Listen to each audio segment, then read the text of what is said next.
राधे राधे दोस्तों, स्वागत है आप सभी का आपके अपने परिवार रीजन ऋषि सर ऑनलाइन प्लेटफॉर्म पे। आज की क्लास में हम मॉक नंबर 21 RSPSI की बात कर रहा हूँ। उसमें मॉक नंबर जो 21 है उनमें मैथ के जितने भी क्वेश्चन आए थे उनके सॉल्यूशन को हम देखने वाले हैं। इससे पहले हमने ऑलरेडी 20 मॉक तक आपको कंप्लीट करवा दिया था। और ये 20 मॉक आपको कहाँ पे मिल जाएंगे, तो अपने एप्लीकेशन पे रीजनिंग ऋषि सर एप्लीकेशन पे ये सारे मॉक आपको उपलब्ध हो जाएंगे। आज हम मॉक नंबर 21 की बात करेंगे और मॉक नंबर 21 के अंदर जितने भी मैथ के क्वेश्चन आए थे इनके सॉल्यूशन को हम देखेंगे। ठीक है, चलिए बढ़ते सेशन की तरफ, मॉक नंबर 21 के सॉल्यूशन की तरफ, और देखते हैं कैसे कैसे क्वेश्चन आए थे और क्या उनका सही सॉल्यूशन होना चाहिए। जैसे क्वेश्चन नंबर 1 की बात करें, मॉक 21 की बात कर रहे हैं, उसमें जो क्वेश्चन नंबर पहला था वो किससे क्वेश्चन था, परसेंटेज से। बहुत आसान सा क्वेश्चन है। क्वेश्चन क्या कह रहा है, पढ़ते हैं। एक वस्तु का मूल्य हर एक वर्ष 5% बढ़ाना है। फिर कह रहा है दूसरे और तीसरे वर्ष के अंत में इसकी जो कीमत है उनके बीच का अंतर आपको दिया है 52 रुपया 50 पैसा। तो पहले वर्ष के अंत में इसकी क्या कीमत होगी ये बताना है। देखो 3 वर्ष की बात कर रहा है तो सिंपल सी मैं कह रहा हूं कि पहले वर्ष की बात करते हैं, दूसरे वर्ष की बात करते हैं और तीसरे वर्ष की बात करते हैं। मुझे नहीं पता कि पहले वर्ष के शुरुआत में कीमत क्या थी, मैंने मान लिया 100 है।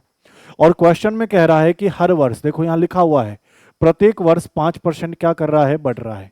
तो अगर पहले वर्ष 100 था तो दूसरे वर्ष 5% बढ़कर कितना हो जाएगा, तो आप कहोगे सर 105 होगा। किया क्या मैंने, तो सर 5% की वृद्धि कर दी। वैसे ही अगर दूसरे वर्ष 105 है तो मैंने कहा तीसरे वर्ष क्या हो जाएगा, तो यहां भी 5% की वृद्धि करोगे। तो मुझे एक बात बताओ, 110 का 5% निकालना है। तो अगर 110 का 10% निकालूं तो सॉरी 105 का 5% निकालना है। 105 का अगर मैं 10% निकालूं तो आप क्या कहोगे, सर 10.5 होगा। और 5% का मतलब इसका भी आधा, कहने का मतलब 5.25। तो आपने क्या कहा कि सर यहां जो बढ़ेगा वो कितना बढ़ जाएगा, 5.25 बढ़ जाएगा। अब मैं इनको इसमें ऐड कर दूंगा तो मैंने ये कहा कि तीसरे वर्ष के अंत में जो मेरा प्राइस है वो ये हो जाएगा। हुआ क्या, पहले वर्ष 100, दूसरे वर्ष 5% बढ़ते ही 105, तीसरे वर्ष वापस 5% बढ़ाया, किस में, 105 में। तो 105 का 5% कितना होगा, 5 रुपया 25 पैसा। इसमें मैंने जोड़ दिया तो तीसरे वर्ष के अंत में मुझे कीमत पता चल गया। क्वेश्चन में कह रहा था साफ साफ जो दूसरा और तीसरा वर्ष है ना, उसके अंत के जो कीमत का अंतर है वह कितना है, 52 रुपया 50 पैसा। तो इसका मतलब क्या है सर, कि सर इन दोनों की कीमत का अंतर हमें दिया गया है। दूसरे वर्ष के अंत का कीमत ये है, तीसरे वर्ष का अंत का कीमत ये है। तो सर इनका अंतर कितने का है, 5 रुपया 25 पैसे का। और क्वेश्चन में यही अंतर कितना दिया है सर, 52 रुपया 50 पैसा। साफ साफ आपको दिख रहा है यह इसका कितना गुना हो रहा है, 10 गुना। हमसे क्वेश्चन में कहा पहले वर्ष के अंत में इसकी कीमत क्या होगी, तो आपने कहा सर पहले वर्ष कितनी थी, 100। 100 में मैं 10 का गुना कर दूंगा तो मेरे आंसर जो आएगा वह 1000 आएगा। तो मैंने ये कहा कि पहले वर्ष के अंतर में जो कीमत होगी वह कितनी होगी, 1000 रुपये की होगी। ऑप्शन नंबर फर्स्ट इस क्वेश्चन का क्या है, बिल्कुल ही करेक्ट उत्तर। परसेंटेज का बेसिक सा रूल था, आपको 10% 5% सब निकालना सिखा रखा है, उसी के ऊपर ये क्वेश्चन था। बढ़ते हैं अगले क्वेश्चन में। क्वेश्चन नंबर दूसरा देखो, बहुत आसान है, एसआई का क्वेश्चन है। ऐसे भी बहुत सारे क्वेश्चन आपको करा रखे हैं। क्या कह रहा है कि निश्चित धनराशि साधारण ब्याज की एक निश्चित दर पर 4 वर्षों के लिए दी जाती है। कोई मूलधन है, एक निश्चित धनराशि निश्चित दर पर 4 वर्ष के लिए क्या किया गया, उधार दिया गया। कह रहा है यदि इसे उस अवधि के लिए 11% अधिक दर दिया जाता है। कहना यह चाह रहा है कि यदि जो रेट है ना, पहले जो रेट था उससे 11% रेट बढ़ जाता हर साल, तो उसको 1320 रुपया अधिक ब्याज मिलता। तो आपको बताना है कि वह राशि क्या है। तो आप क्या कह रहे हो, देखो 11% हर साल बढ़ रहा है, तो सर इन 4 सालों में कितना परसेंट बढ़ जाएगा। तो आपने कहा सर 11 चौका 44% बढ़ जाएगा। हर साल रेट 11% बढ़ रहा है, मतलब हर साल रेट में 11% की वृद्धि हो रही है। वृद्धि रेट में वृद्धि होने का मतलब क्या, कि ब्याज बढ़ रहा है। तो आपने कहा सर एक साल में 11% ब्याज बढ़ेगा, तो इस 4 साल में कितना परसेंट ब्याज बढ़ेगा, 44। और यही मान रुपए में कितना दिया है सर, 1320 दिया है। हमसे क्या कह रहा है, मूलधन निकालो, और आपको पढ़ा रखा है मूलधन अपने आप में कितना परसेंट, 100%। तो 100% का मान निकाल दो। आपने कहा सर 1320 बटा 44 और गुना कितना सर, 100। मुझे बताओ यह 44 का 3 गुना दिख रहा है, ठीक है, एक जीरो और बैठा दो। तो आपने कहा सर 30 में अगर मैं 100 का गुना करता हूँ तो 3,000 रुपये का क्या होगा, वह मूलधन होगा, वह उधार दी गई राशि होगी, जो कि अपना ऑप्शन नंबर बी क्या है इस क्वेश्चन का बिल्कुल ही करेक्ट उत्तर। क्लियर है ये बातें? मूलधन पूछा, 100% का मान निकाला जो कि 3,000, 3,000 इस क्वेश्चन का बिल्कुल ही क्या है, करेक्ट उत्तर। ठीक है, चलिए अगले क्वेश्चन को देखिए, क्वेश्चन नंबर तीसरा। अब देखो इस क्वेश्चन में थोड़ा सा दिमाग लगाओगे तो आसानी से हो जाएगा, नहीं तो डेटा देख के डर लगेगा। क्वेश्चन क्या कह रहा है, ये सीआई का क्वेश्चन है। कह रहा 8% वार्षिक दर पर अर्धवार्षिक रूप से संयोजित ब्याज। ब्याज तो 8% एक साल का दिया है, लेकिन लागू कैसा करना है, अर्धवार्षिक, कहने का मतलब 6-6 महीने पे, हाफ ईयरली।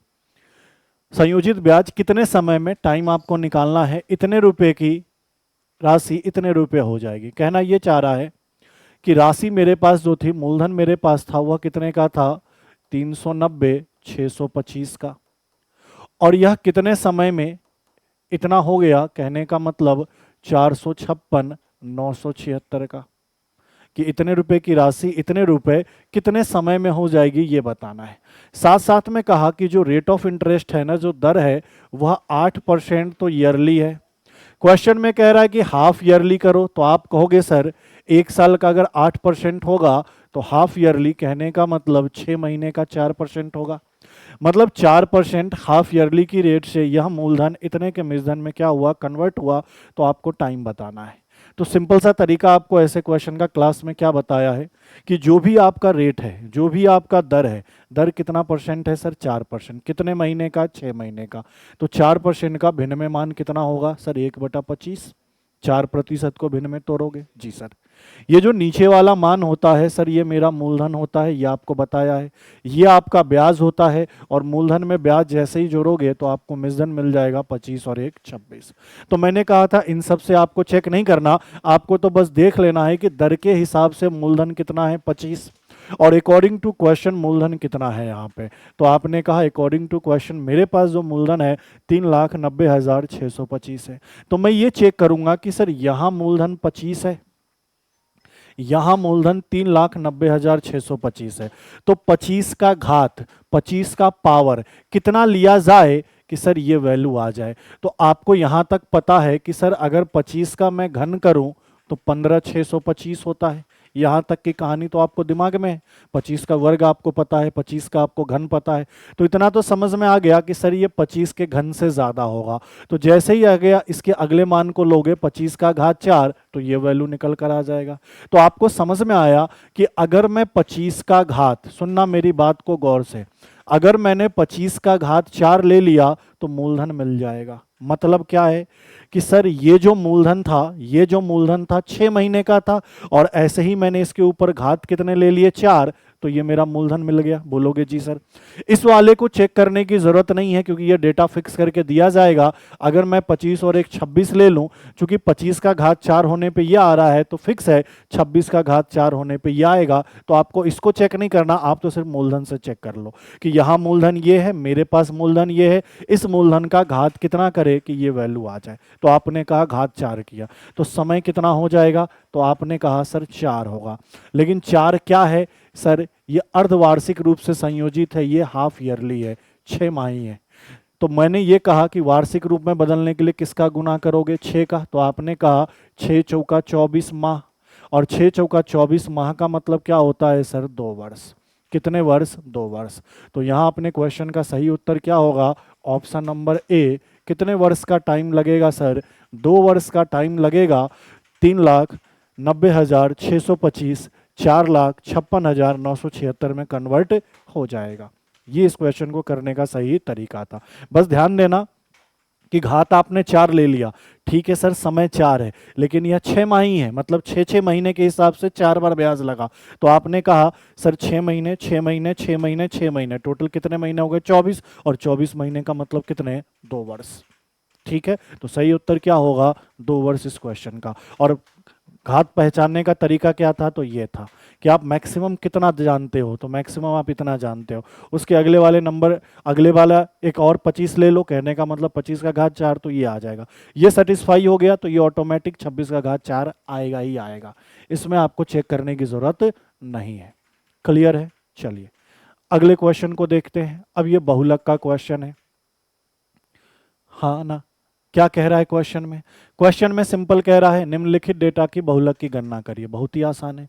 बहुलक का मतलब ही होता है सबसे अधिक बार किसकी फ्रीक्वेंसी है, सबसे अधिक बार कौन सा आंकड़ा आया है। तो भैया मुझे एक बात बताओ, कह रहा है डे ऑफ कॉन्फिनेंटमेंट, कहने का मतलब कारावास के दिन, ये तो एक्स है, आंकड़ा है, और ये उनकी क्या है, फ्रीक्वेंसी है, ये रोगियों की संख्या है। तो मुझे बताओ कि सबसे ज़्यादा किस आंकड़े की बारंबारता दी गई है। तो आपने कहा 6 की बारंबारता 4 है, 7 की बारंबारता 6 है, 8 की बारंबारता 7 है, 9 की बारंबारता 5 है और 10 की बारंबारता 3 है। तो सबसे ज़्यादा जो बारंबारता दिख रही है वह क्या दिख रही है, 7। और 7 किस आंकड़े को दर्शाता है, 8 को। तो 8 हमारा क्या हो गया, बहुलक हो गया। 8 हमारा क्या हो गया, बहुलक। ये इसी को आप इंग्लिश में क्या कहते हो, मोड। तो सही उत्तर क्या होगा, ऑप्शन नंबर डी इस क्वेश्चन का क्या होगा, बिल्कुल ही करेक्ट उत्तर। और आपको बता रखा है कि बहुलक का मतलब ही होता है कि ऐसा आंकड़ा जो सबसे अधिक बार आए। तो 8 सबसे अधिक कितनी बार आ रहा है, 7 बार आ रहा है। तो 8 इस पूरे डेटे का क्या हो गया, बहुलक हो गया। क्लियर है भाई? चलिए अगले को देखिए। अब ये एक प्रोबेबिलिटी का क्वेश्चन है, आसान है समझना। सबसे पहले तो आप मुझे एक बात बताओ, किसी भी घटना की अगर मुझे प्रायिकता ज्ञात करनी है, प्रोबेबिलिटी ज्ञात करनी है, तो कैसे ज्ञात करते हैं? सबसे पहले तो हम ये निकालते हैं कि भैया हमें आउटकम क्या निकालना है, फेवरेबल आउटकम मेरा क्या है, मुझे क्या रिजल्ट चाहिए।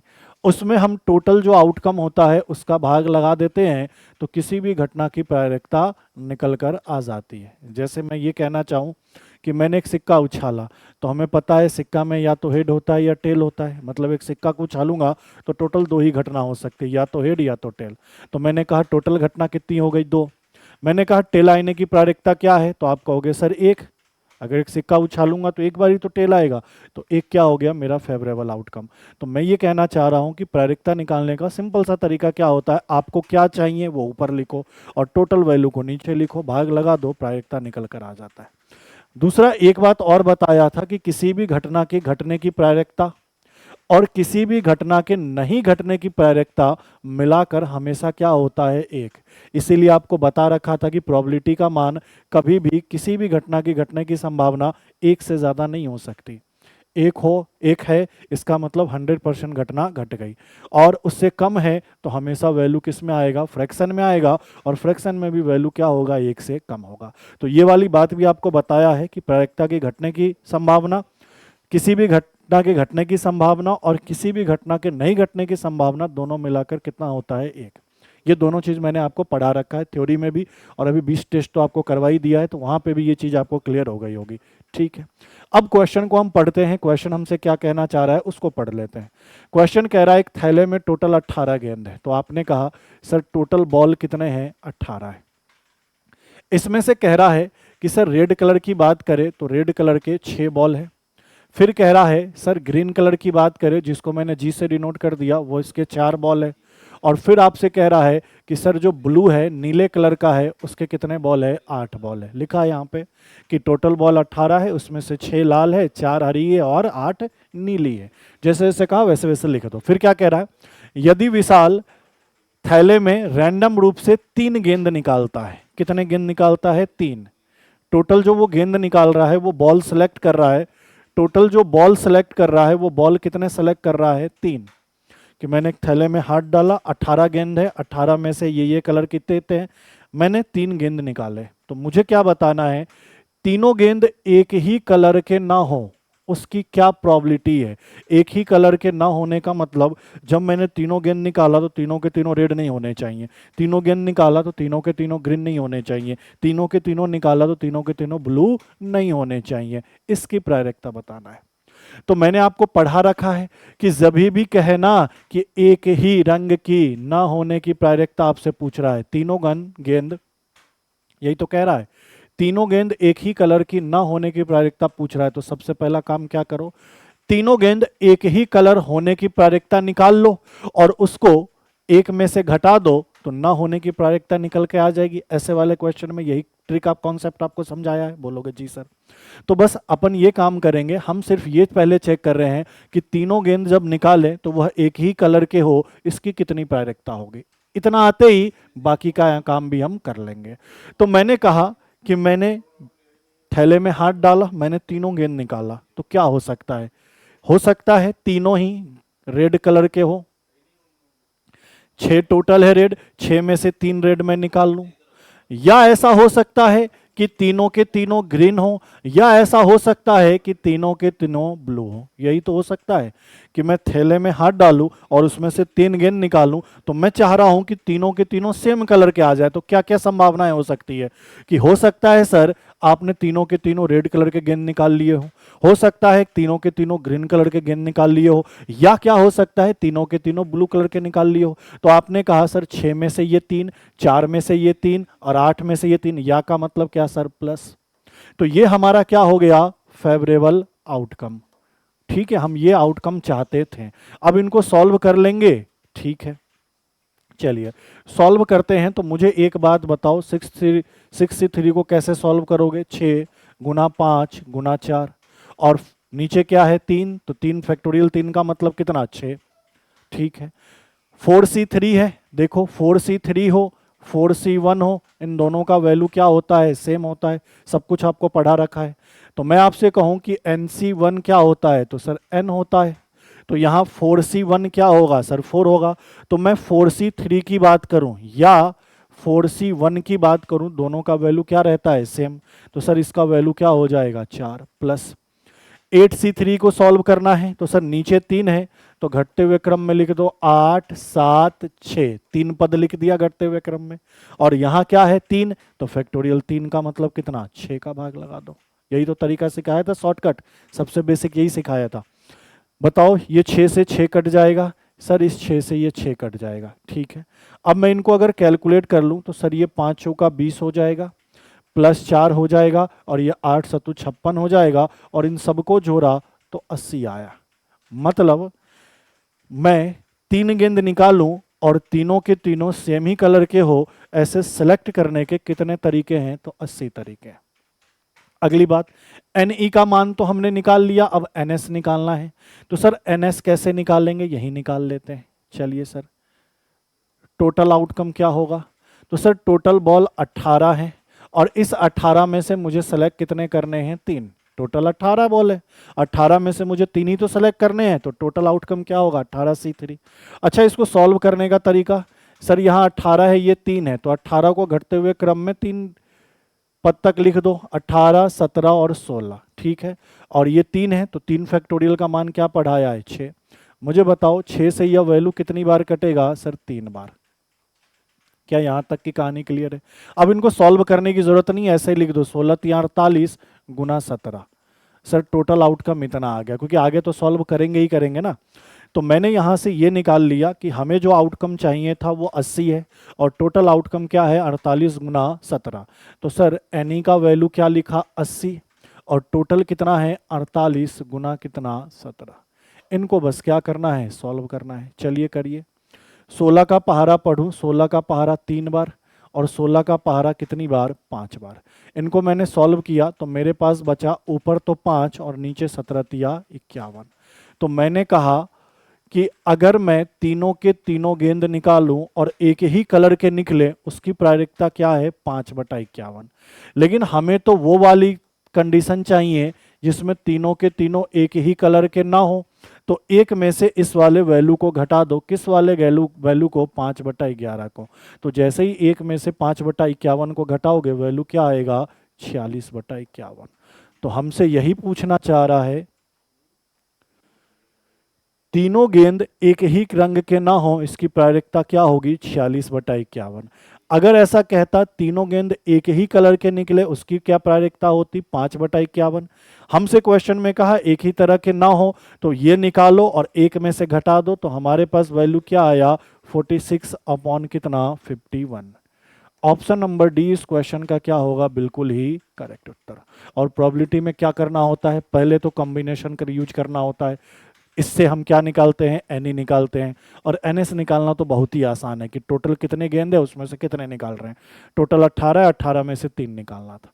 ठीक है भाई, तो सही उत्तर क्या होगा, 46/51। चलिए अगले क्वेश्चन को देखते हैं, क्वेश्चन नंबर 6। क्वेश्चन नंबर कौन सा, 6। क्या कह रहा है, 3 अंकों वाली सबसे बड़ी संख्या निकालनी है जो 3, 5, 9 से कटने पर 2 शेषफल दे दे। अब ये क्वेश्चन बहुत ही आसान होता है, देखो कैसे करना होता है। सबसे पहली बात बताओ मुझे किन से वैल्यू को काटना है, उस 3 अंकों वाली संख्या को किससे काटना है, 3, 5, 9 से। तो इनका सिंपल लैसे ले लो, इनका सिंपल आप क्या ले लो, लैसे ले लो, 3 का, 5 का और 9 का। अगर आप एलसीएम निकालोगे तो आपको समझ में आ गया कि यह एलसीएम कितना आएगा इसका, 45। लैसे निकालना सिखा रखा है आपको कि 3 का, 5 का, 9 का लैसे कितना होगा, 45। अच्छा मुझे एक बात बताओ, मुझसे कह रहा है 3 अंकों की सबसे बड़ी संख्या निकालनी है।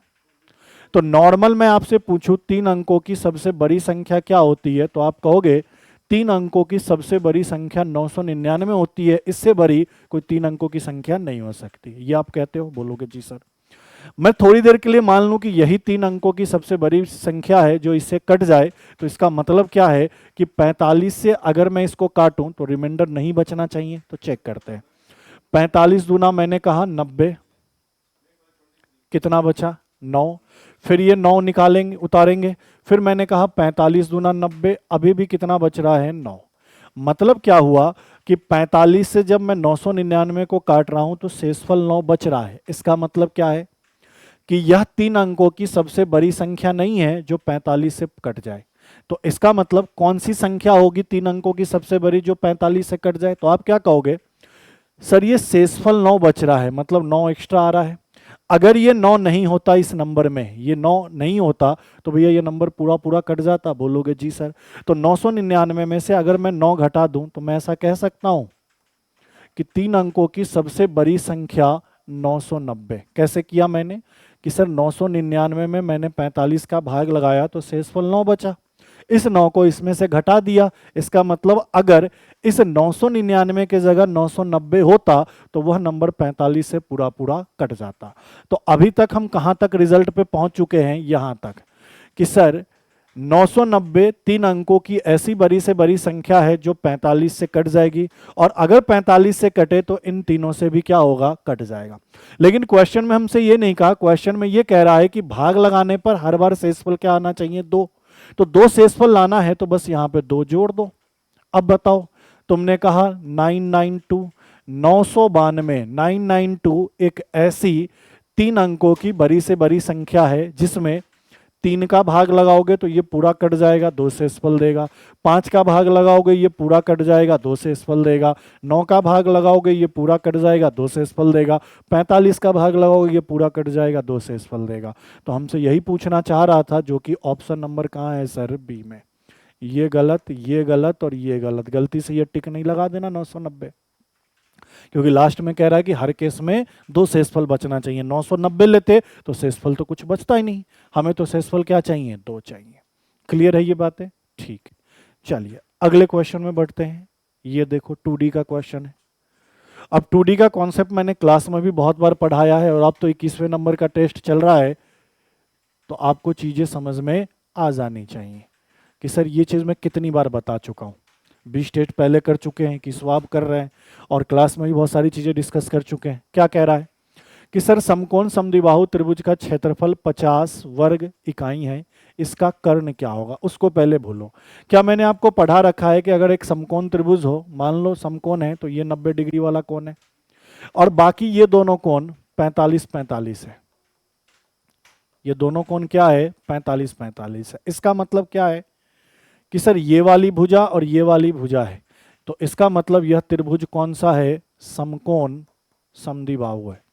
समकोण तो है, लेकिन साथ में क्या है सर, समद्विबाहु है। बोलो हाँ या ना, ठीक है। तो ये 90, ये 45, ये 45, इसका मतलब ये दोनों भुजा बराबर, तो ये दोनों कोण बराबर, और ये कर्ण है, ठीक है। इसमें गोल्डन रेशियो होता है, वो याद रखना कि अगर इसका रेशियो 1 लिया तो इसका रेशियो 1, और इसका रेशियो क्या होगा, √2। ये रेशियो भी याद रखना, काफी काम में आता है। ये गोल्डन रेशियो है, दिमाग में बैठा लेना। हालांकि हाइट एंड डिस्टेंस में काम आता है, लेकिन 2D में भी बहुत बार हम यूज करते हैं और इससे बहुत आसानी से क्वेश्चन सॉल्व होता है। ये एक √2 कब की बात करें, जब भी समकोण समद्विबाहु की बात करें तो समझ जाना 1 90 बाकी 2 45, जो 45 होगा उसके सामने का जो भुजा होगा ये दोनों बराबर और कर्ण अलग होगा, तो इसका रेशियो 1, ये 1 तो ये √2।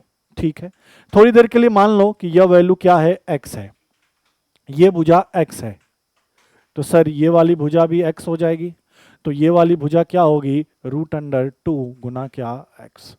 हाँ या ना बोलोगे जी सर। अब मुझे बताओ समकोण त्रिभुज के जब मैं एरिया की बात करूं तो आपने पढ़ा 1/2 गुना बेस गुना हाइट, यही तो पढ़ा है, बोलोगे जी सर। सर समकोण का एरिया दिया कितना है 50, 1/2।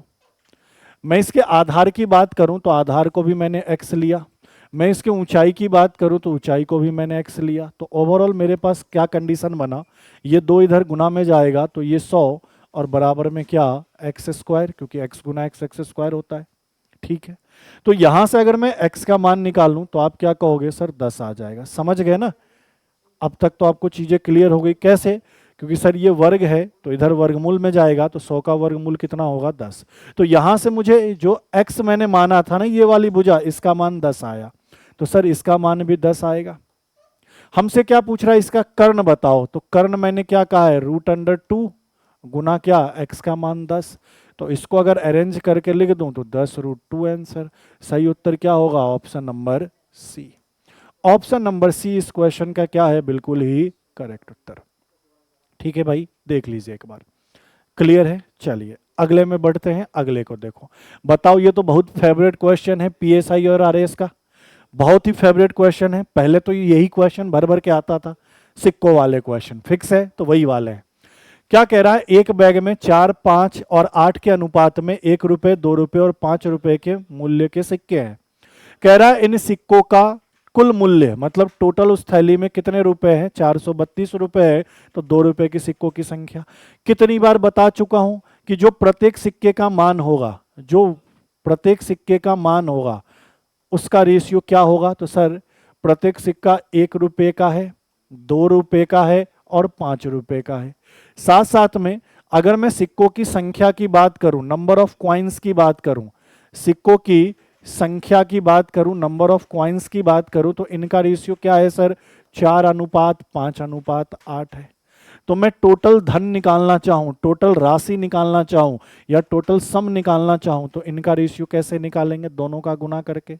सर ये 4, ये 5 दूनी 10, ये 8 पंचे 40। कैसे, समझ गए।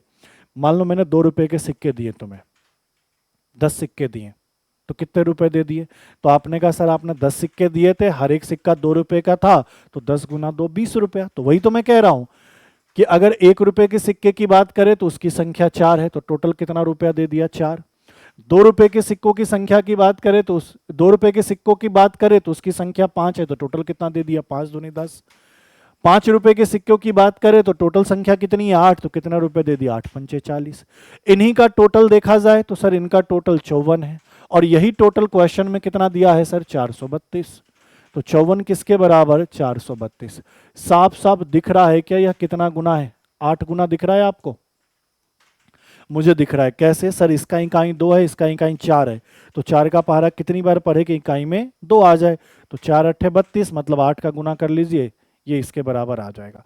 तो आपने कहा सर ये इसका 8 गुना है, तो रेशियो का मान 8। अब हमसे पूछ क्या रहा है, हमसे तो सिंपल यही पूछ रहा है कि 2 रुपए के सिक्कों की संख्या, सिक्कों की संख्या। तो मुझे बता दो, 2 रुपए ये रहे, इनकी संख्या कितनी है, 5, तो 5। रेशियो का मान कितना है, 8, तो 8, और 8 गुना 5, 8 पंचे 40, मतलब ऑप्शन नंबर ए अपना क्या है इस क्वेश्चन का सही उत्तर। क्लियर है भाई, समझ गए चीजों को, ठीक है। चलिए अगले क्वेश्चन में बढ़ते हैं, क्वेश्चन नंबर 9। अब ये तो बेसिक नॉलेज का क्वेश्चन है, इसको तो जो गणित नहीं भी पढ़ता है, जिन्होंने कुछ कभी नहीं पढ़ रखा है वो भी कर लेंगे। कैसे, तो सुनो क्वेश्चन में क्या कह रहा है, तो पढ़ो। क्वेश्चन में ये कह रहा है कि रवीना और सुनीता के पास कुल 127 रुपए है, तो रवीना को मैं आर ले लेता हूं और सुनीता को एस ले लेता हूं, इन दोनों को मिलाकर 127 रुपए है। ठीक है। फिर कह रहा है सुनीता और अविनाश के पास 153 रुपए है, तो सुनीता को तो मैं एस ले ही चुका हूं, अविनाश को मैं ए मान लेता हूं। इन दोनों को मिलाकर कितने रुपए हैं? 153 रुपए हैं। अगले में क्या कह रहा है? सर अविनाश और रवीना को मिलाकर 160 रुपए है, तो अविनाश और रवीना इन दोनों को मिला दिया जाए तो टोटल 160 रुपए है। तो मुझे बताना है कि रवीना मतलब आर जिसको माना था उसके पास कितने पैसे हैं या कितने रुपए हैं।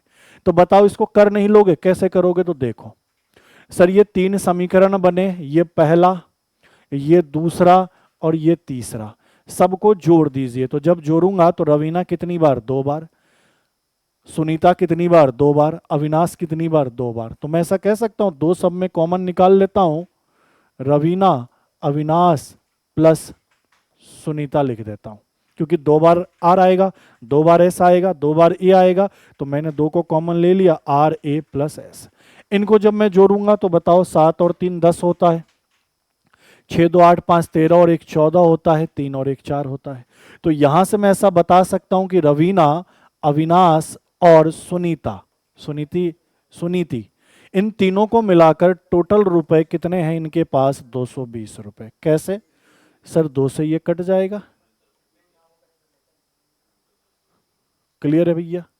यहां से हमें पता चल गया कि इन तीनों को पास मिलाकर टोटल 220 रुपए हैं, और हमें कह रहा है कि रवीना के पास कितने हैं ये बताओ। तो जरा आप गौर से सोच के बताओ, अगर मुझे रवीना का हिस्सा निकालना है तो इस टोटल में से अविनाश और सुनीता या सुनीति इनका हिस्सा घटाना होगा। तो रवीना का हिस्सा निकालने के लिए टोटल मेरे पास कितने हैं? 220 रुपए। इसमें से अविनाश और सुनीति जिसका हिस्सा कितना है सर? 153, इसको घटाना होगा। और बताओ अगर मैं 153 घटा दूं तो ये 67 हो जाएगा क्या?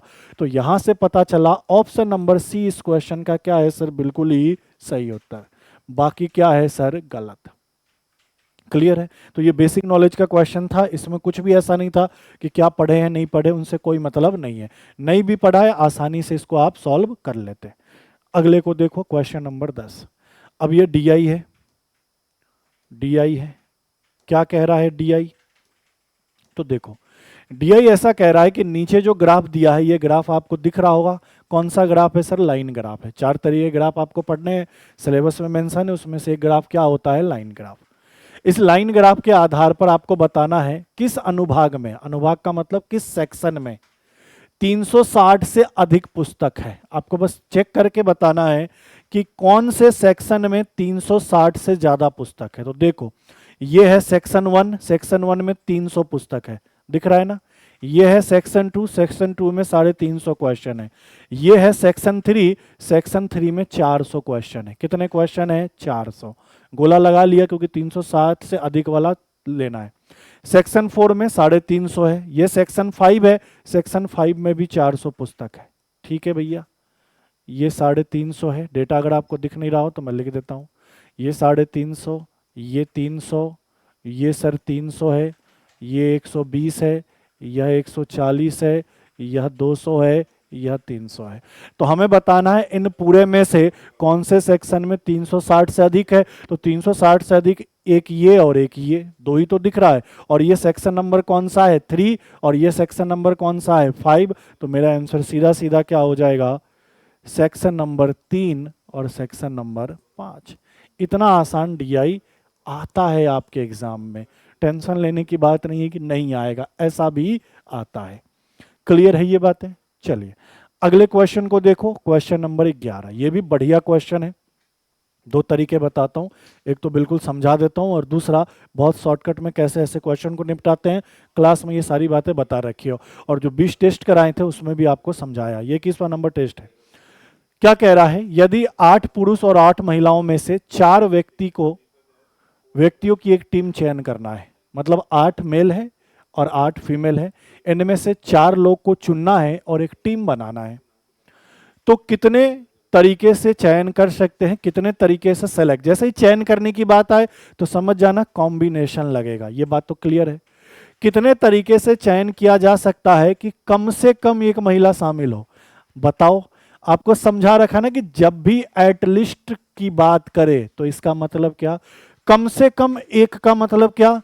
सर एक महिला होगी तब भी चलेंगी, उस टीम में 2 महिला होंगी तब भी चलेंगी, उस टीम में 3 महिला होंगी तब भी चलेंगी, उस टीम में 4 महिला होंगी तब भी चलेंगी। मैक्सिमम 4 पे क्यों गए? क्योंकि 4 लोगों की ही तो टीम बनानी है, तो पांचवा कहां से ले आए? टोटल हमें जो टीम बनानी है 4 लोगों की बनानी है, और उस टीम में कम से कम 1 महिला होनी चाहिए। इसका मतलब क्या है कि 1 महिला हो बाकी पुरुष हो जाए, या तो 2 महिला हो बाकी पुरुष हो जाए, 3 महिला हो बाकी पुरुष हो जाए, 4 महिला हो तो बाकी तो कोई पुरुष लेंगे ही नहीं। तो यही तो संभावना बन सकती है। बोलोगे जी सर, हो गया क्वेश्चन खत्म, अब कैलकुलेशन करना है। सर मेल और फीमेल टोटल कितनी है? 8। यहां भी टोटल कितने हैं? 8। और सेलेक्ट हमें कितने करने हैं? 4। टोटल सेलेक्ट कितने करने हैं? 4। ये वाली बात हमारे दिमाग में है क्योंकि 4 लोगों की टीम बनानी है। कंडीशन क्या है कि 1 महिला होनी चाहिए, ये तो फिक्स है कम से कम। तो मुझे एक बात बताओ, सुनना मेरी बात को अच्छे से।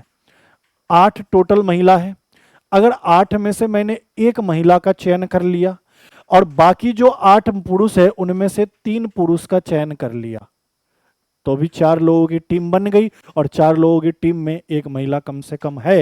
ये कंडीशन फॉलो हो रहा है।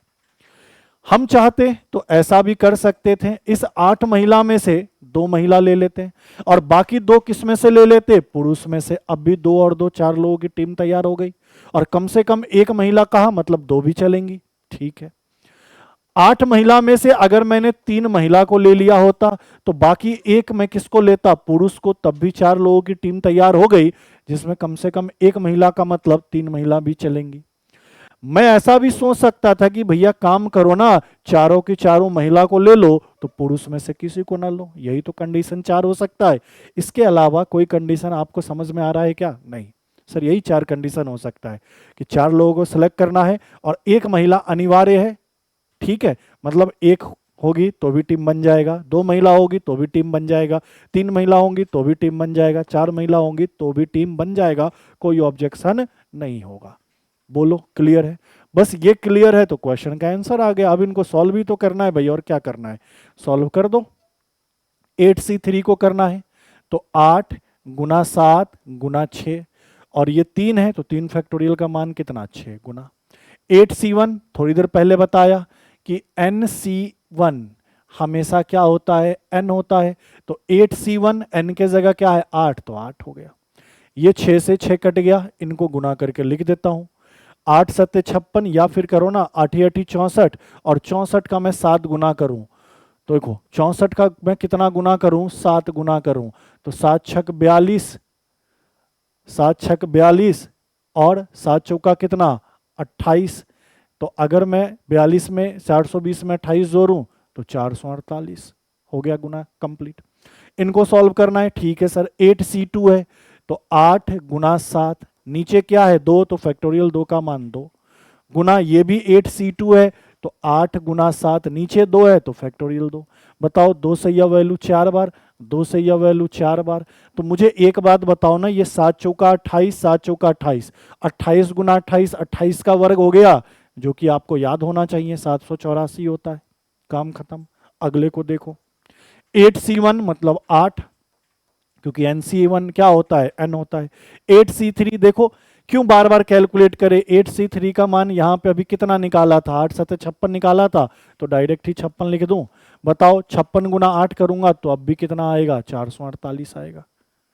8C3 का मान क्यों बार बार कैलकुलेट करना? यहाँ तो निकाल ही लिया है, 6 से 6 कटा, 8 से तो 56, तो डायरेक्ट 56 रख दिया। अब बताओ 8C0, आपको बताया है NC0 हो या NCN हो, इन दोनों का मान क्या होता है? 1 होता है। तो सर 8C0 का मान कितना? 1। 8C4 निकालना है तो निकाल लो। क्या करोगे? 8 गुना 7 गुना 6 और गुना 5 बटा 4 है तो 4 फैक्टोरियल का मान कितना होता है? 24। इनको कैलकुलेट कर लो। लो भैया कैलकुलेट कर देते हैं। सर 8 3 24, 3 दूनी 6, और इनको अगर मैं गुना कर रहा हूं ना, इनको अगर मैं गुना कर रहा हूं तो क्या आएगा? 5 दूनी 10, और 10 में 7 का गुना 70। बताओ, यही तो टोटल सिलेक्शन के तरीके हो सकते हैं। इनको जोड़ लो। किनको किनको? 448, 784, 448 और 70, इन सबको जोड़ोगे 1750 आपको मिल जाएगा। तो आपने कहा ऑप्शन नंबर सी इस क्वेश्चन का क्या है सर, बिल्कुल ही करेक्ट उत्तर। बाकी क्या है, गलत है। एक तो तरीका ये था, या बिल्कुल तरीका आपको ऐसा बेसिक वाला समझा रखा है। इसका एक और तरीका समझाता हूँ, और बहुत आसान तरीका समझाता हूँ, ये भी आपको मैंने पढ़ा रखा है क्लास में। सेकेंड मेथड क्या होता है, तो सेकेंड मेथड ये है कि टोटल सेलेक्ट करने के तरीके क्या क्या हो सकते हैं। मुझे कह रहा है ना कि 4 सेलेक्ट करने हैं जिसमें से एक महिला होनी चाहिए। सर तो टोटल सेलेक्ट करने के तरीके क्या हो सकते हैं। ऐसा हो सकता है कि मैं 0 महिला लूं, या फिर मैं ऐसे ले लूं, पुरुष को मैं M लिख रहा हूं, महिला को मैं F लिख रहा हूं। तो क्या हो सकता है, तो ऐसा हो सकता है कि अगर सर मैं एक महिला लूं तो मुझे 3 क्या लेने पड़ेंगे, पुरुष। तो एक तो तरीका ये हो सकता है 4 सेलेक्ट करने का। दूसरा तरीका क्या हो सकता है, अगर मैं 2 महिला लूं तो 2 ही पुरुष लेंगे, तभी तो 4 सेलेक्ट हो पाएंगे। बोलोगे जी सर। तीसरा तरीका क्या हो सकता है, अगर 3 महिला लूं तो 1 पुरुष लूंगा, एक ये तरीका हो सकता है। जी सर। चौथा तरीका क्या हो सकता है, सर 4 महिला लूं तो पुरुष क्या लूंगा, एक भी नहीं, 0 मेल लेना पड़ेगा। बोलो हाँ या ना। ये 4 तरीके हो सकते हैं। अच्छा, एक प्रोबेबिलिटी तो ये हो सकता है ना कि सर मैं चारों के चारे मेल ले लूं तो फीमेल मैं 0 लूं। सिलेक्ट करने के 4 तरीके यही होंगे कि सर 1 महिला तो 3 पुरुष, टोटल 4, 2 महिला तो 2 पुरुष, टोटल 4, 3 महिला तो 1 पुरुष, टोटल 4, 4 महिला तो कोई भी पुरुष नहीं, टोटल 4, 4 पुरुष तो कोई भी महिला नहीं, टोटल 4। यही तो हो सकते हैं। अब मुझे एक बात बताओ, क्वेश्चन में कह रहा था एटलीस्ट 1 फीमेल, कम से कम एक महिला। तो कम से कम एक महिला का मतलब ये वाला कंडीशन चलेगा यहां तक। ये जो कंडीशन लिखा है ये यही तो लिखा है, एटलीस्ट 1 फीमेल। एटलीस्ट 1 फीमेल का मतलब क्या, एक महिला भी चलेगी, 2 भी चलेगी, 3 भी चलेगी, और चारों के चारों भी चलेगी। तो अगर इसका मुझे अगर मान निकालना हो, एटलीस्ट 1 फीमेल का मान निकालना हो, तो मैं कह सकता हूं कि सर जो टोटल तरीके हैं उसमें से ये 4 पुरुष या फिर 0 महिला वाले तरीके को घटा दे, इसके सिलेक्शन को घटा दे। सभी के सभी पुरुष वाले सिलेक्शन को अगर टोटल में से घटा देंगे तो एटलीस्ट एक फीमेल मिल जाएगी जो ये चारों कंडीशन को दर्शाता है। बोलोगे जी सर। ठीक है, तो टोटल क्या हो सकता था, तो देखो 8 पुरुष 8 महिला, तो टोटल कितने हो गए, 16। 16 में से 4 करना सिलेक्ट, तो आपने कहा C4, 16 में से 4 सेलेक्ट कर लिया टोटल। अब कह रहा है कि चारों के चारों पुरुष को अगर सेलेक्ट करना हो तो मुझे बताओ, पुरुष है तो पुरुष में से ही सेलेक्ट करोगे, ये तो आपको कॉम्बिनेशन में पढ़ाया है कि ग्रीन है तो ग्रीन बॉल में से सेलेक्ट करना पड़ेगा, रेड है तो रेड में से, लड़का है तो लड़के में से, लड़की है तो लड़की में से, ये तो सबसे बेसिक रूल होता है। तो 4 में यहाँ पे पुरुष सेलेक्ट करना चाहता हूं, कोई भी महिला नहीं, 4 पुरुष, तो भैया पुरुष को पुरुष में से ही सेलेक्ट करूंगा। पुरुष 8 है तो मैं कहूंगा 8C4, इसको घटा दूं तो मेरे पास ये निकल कर आ जाएगा कम से कम एक महिला सेलेक्ट होने का तरीका। तो बताओ 16C4 को क्या लिखोगे, 16 गुना 15 गुना 14 गुना 13, और बटे में क्या है सर, ये 4 है, फैक्टोरियल 4 का मतलब 24, माइनस 8C4 को क्या लिखोगे, 8 गुना 7 गुना 6 गुना 5, और बटे में क्या 4, फैक्टोरियल का मतलब कितना 24। ये तोड़ने का तरीका आपको सिखाया ही है।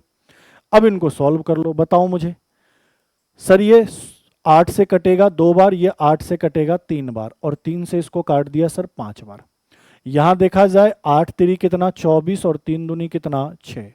तो इनको अगर मैं सरल करूंगा तो बताओ 5 दूनी 10 होगा, बस 14 गुना 13 करो, तो 14 दहाई 140 और 14 तिया 42, कहने का मतलब 182। इनको गुना करोगे 182, और 5 दूनी 10 का गुना कर दोगे तो 1820, माइनस 7 दूनी 14 और 14 पंचे 70, 70 घटाते ही कितना बनेगा 1750। लो, ये भी तरीका आप ध्यान में रखो, दोनों में से किसी से कर लो, आंसर तो फिक्स है, 1700 क्या आएगा 50 आएगा। बस सोचने का तरीका है, और ये सारी चीजें आपको क्लास में भी बताया रखा है, पूरे कोर्स में समझा रखा है।